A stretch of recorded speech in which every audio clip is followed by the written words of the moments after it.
Hello there. How are you? Yeah, I'm back for another little vid. I know you've all fucking missed me. Yeah, just checking in. Looks doing my little vids, my little therapy sessions. Um, yeah, I've dropped back on. Last week I dropped back on night shift. Working back in a factory, just 'cause needs must. Gotta pay the bills, man. Um, just wasted loads of like all the rest of this year trying to set up that business to no avail. Um, Obviously I haven't just fucking given up on that, but it's gonna take a lot longer because I was messed around by people who made promises they shouldn't be making, etc, etc. These things happen. So yeah, I've had to take on some shitty job I don't really want to do in the meantime, and yeah, go back to the drawing board and just sort of build my way back up to where I want to be again. Yeah, with competing and stuff this year has been fucking real shit as well. Not done well in the competitions I've entered. The Arnolds, I just couldn't even fucking act being there. Didn't enjoy it, and I was really ill, so I just left. But yeah, this weekend just gone, we ran the another strongman comp in Kidderminster down at Flexible Fitness, Mark's Gym. The big pull, we had a truck pull. I tried to do all like moving events, dynamic stuff. Like what was it? Our first event, we got a local skip company to come and drop us a skip. They did it for free. Really appreciate that, Davis Skips. And then we had like a small Atlas stone, a whiskey barrel that we got loaned. We had two whiskey because we had the skip in the middle. And then either side, we measured out and drew lines, and on each line we had a small Atlas stone because we got two the same size. Then we had two whiskey barrels which we weighed up, and we actually added 20 kilo of water into them to make it really nasty. That was a nasty fucking event for the boys. Big awkward carry. We got loaned them from Stargazer Barrels. Sean over at Stargazer, mate, they make like custom furniture out of whiskey barrels. He gets them shipped down from Scotland, and they're amazing. The stuff he does is incredible. He does like cabinets and fucking like furniture, seats, tables, all sorts of things.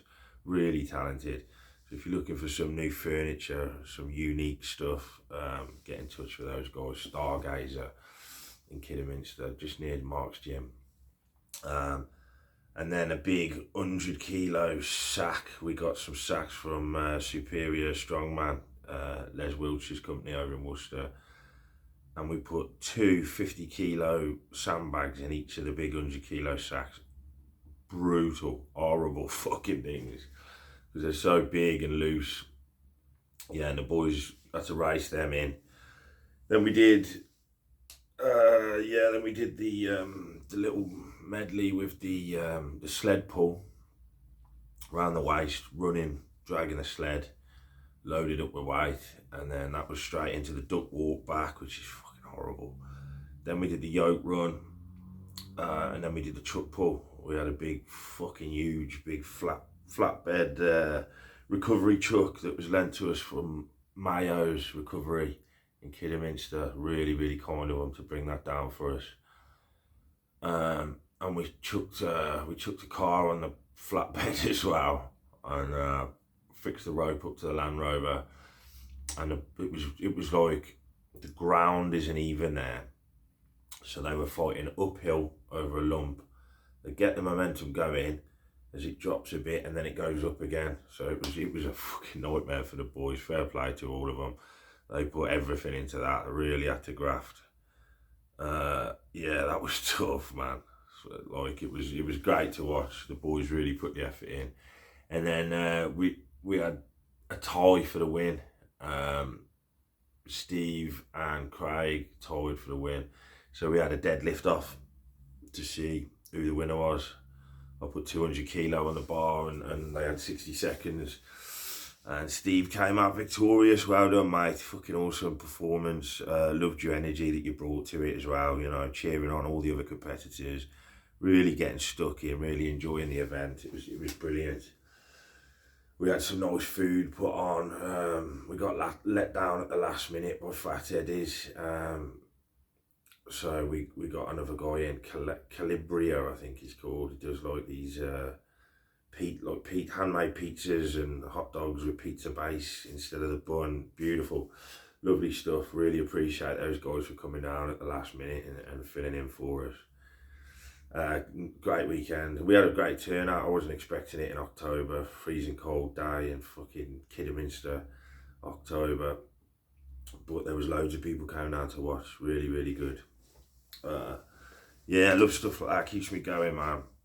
Because I've had some fucking pretty dark times recently. Just with, you know, business ventures not working. And then it just felt like everything was going wrong. So yeah, stuff like that. It keeps you on track. Regards to the next comp is Worlds, which is in a couple of weeks. Now I'm not really training very regular at the minute because of dropping on the night shift and because of being absolutely flat broke. Just really struggling financially. That's why I had to take on this night shift work. But obviously you do a couple of weeks before you get paid. So World's Strongest Disabled Man this year is in Iceland, in Reykjavik. And I think me and Jess are going to be going out, but I'm not sure whether I'm actually going to be competing. I might just go along to watch and go and enjoy Iceland and have a little bit of a holiday out there and explore and yeah, just have a mooch about and obviously go and watch World's Strongest Man. So I might just be spectating this year. And if I do, I'll try and do some like video report and updates and stuff like that for anyone who's interested in how the comp's going. I might see if Anara and Magnus need some help with loading and stuff for the events to help just to run it. You know, I'd be more than happy to do that for them and muck in, you know. You gotta help out, like, you know, and I've run a good few comps now, so I know how things work. I mean, obviously I want to compete, obviously I'd love to compete, but I've got a real problem in my shoulder that's been bothering me all year, and it's just sort of compounded and I keep pushing it and trying to push through and trying to compete and trying to get stronger, and it's just made it worse, if anything. I'm really struggling at the minute. Even just holding a cup of coffee this morning when I got back at like 6 AM, it was painful. So, you know, trying to do a log ladder at World's Strongest, it don't sound very like I'm going to do very well. I'd love to have a go at the deadlift. I might even see if Anara will let me turn up and have a go at the deadlift and maybe skip out the rest and just help them run the comp. But yeah, I do definitely want to go. I always wanted to go to Iceland. Yeah, that's where I'm at, really. Yeah, I found that fucking last night while I was on that shift, I started back in last night, and I tell you what, it helps having like audio books or like a good podcast or something to listen to. I just couldn't do it without it. Last week I was doing it without it, and it's fucking mind-numbingly boring. And you know, they have said, the shift manager said to me, oh, you're not really supposed to have headphones. Well, I'm sat at a conveyor belt, not moving. There's no forklift trucks. I'm like, why are you trying to make this fucking worse? Just crazy. That's the thing that always really gets me with these factory jobs and stuff, is the petty little rules that mean nothing, that are unnecessary, that are only there to make your fucking time more miserable. And I just think it's the most miserable fucking job in the world. Why make it worse? Why are you trying to make this worse? surely let's work together and get through it and make it as easy and as, as tolerable as possible. But I don't know. It's strange. Well, I do know it's about compliance. There's no health and safety reason. There's nothing like that. So it's the same with like uniforms and stuff they make you wear. You're on a night shift, sat in a factory through the night. No one's seeing you. No one cares what you're wearing. But it's not about that. It's about compliance. It's about them making you jump through fucking hoops that you both know you don't need to be jumping through. And it's about breaking down your will. It's like breaking in a horse, Yeah, and that's like sort of always worries me in these places, because you look around and you see the people that have been there for a long time and they've been broken. And if they told them they had to turn up in a fucking tutu, they would. Do you know what I mean? There's nothing left of the man that walked in that door, or the boy that walked in that door.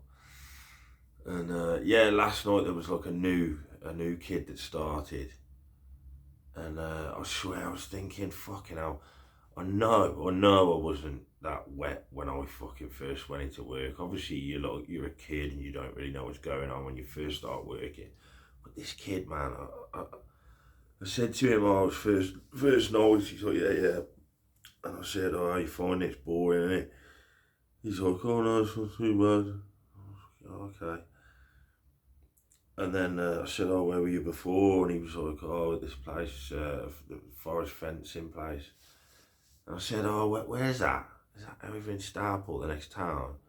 He's like, oh, I don't know. Do you mean you don't fucking know? You don't know where you've been going to work? And he's like, oh no, I don't really know. I said, how long were you there? And he was like, a month. Fucking didn't last long, but still, where you been going for a month? How you been getting there? But obviously his mummy or something has been dropping him off. And then he's like, oh yeah, I went to college before and trained as like a sprayer, paint sprayer, a mechanic. I was like, oh cool, that's cool, man. Didn't expect it from this kid, the way he looked at stuff, it was me making judgments. He had like long, scraggly fucking hair. And but then I said, oh, I've got a mate who owns a fucking body shop, but I doubt he'll be looking for any staff because it's a small operation. And he was like, oh, I'm shit at it anyway. I'm shit at it anyway. He's like, I've got all the certificates, but I'm really bad at it. And I thought, what sort of attitude is that to have? Like, jeez, man. Like, you've just been fucking broken down. There was no backbone in this kid. And, he don't even know where he's been going to work and stuff. I just thought, fucking hell. And then I said to him, I said, oh, are you any good with bikes? So, just trying to make conversation. And he was like, oh, I've got a motorbike, but it's off the road. Can't fix it. And he said, oh, I'm better at mechanics first.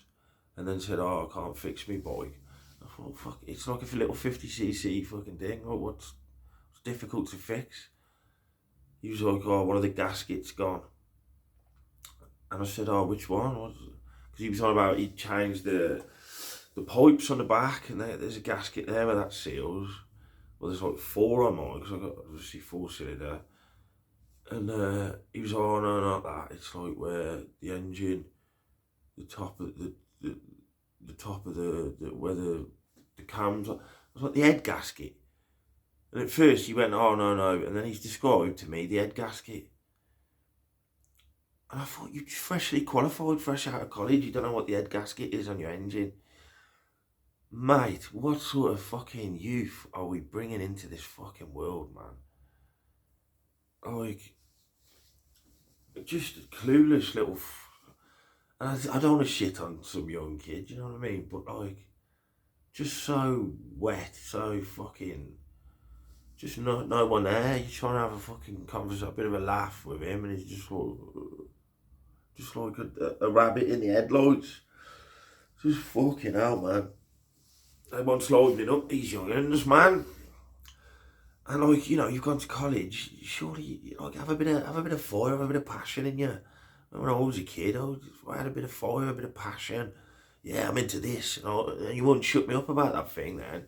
And I wanted to learn everything about it, you know. And if there was someone, like I said to him, I built my motorcycle, so I'd have been asking questions. But it was just like, yeah, and it's just, yeah, I don't know. I feel like it's that quote, and is it C.S. Lewis? Castrate and bid the geldings to be fruitful. We make men without chests and expect virtue and honour. Or, you know, I'm probably paraphrasing that, but yeah, just that came to mind for me. And I was listening to a podcast with Jack Donovan on it, talking about the way of men as well, and that quote came up last night. So that sort of clicked in my head when I spoke to him after.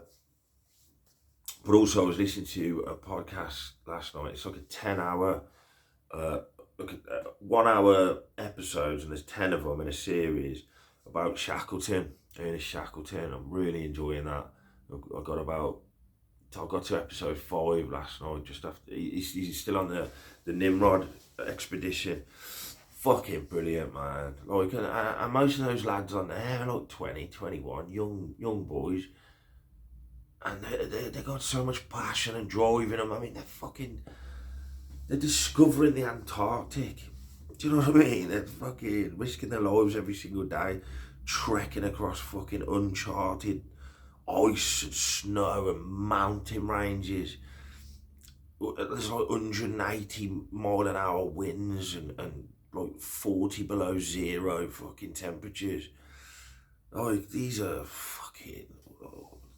were men joining the merchant navy and going off for 3 years around the world. And now you got some kid who works in the next town but doesn't know where it is.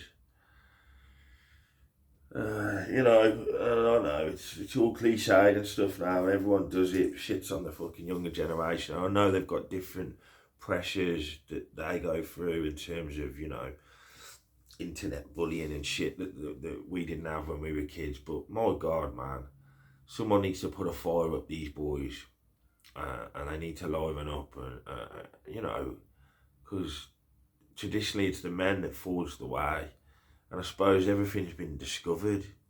There is no adventure left, and that's what these young men need, man. They need a bit of adventure. They need to test themselves against something bigger than themselves, and to build character, because I feel that's what they're like. That's what they're lacking. That's why they latch on to, like, you know, being offended or you can't say this, you can't say that, rather than things that really matter. Their own character, their own soul. But yeah, just my fucking old man musings of the day.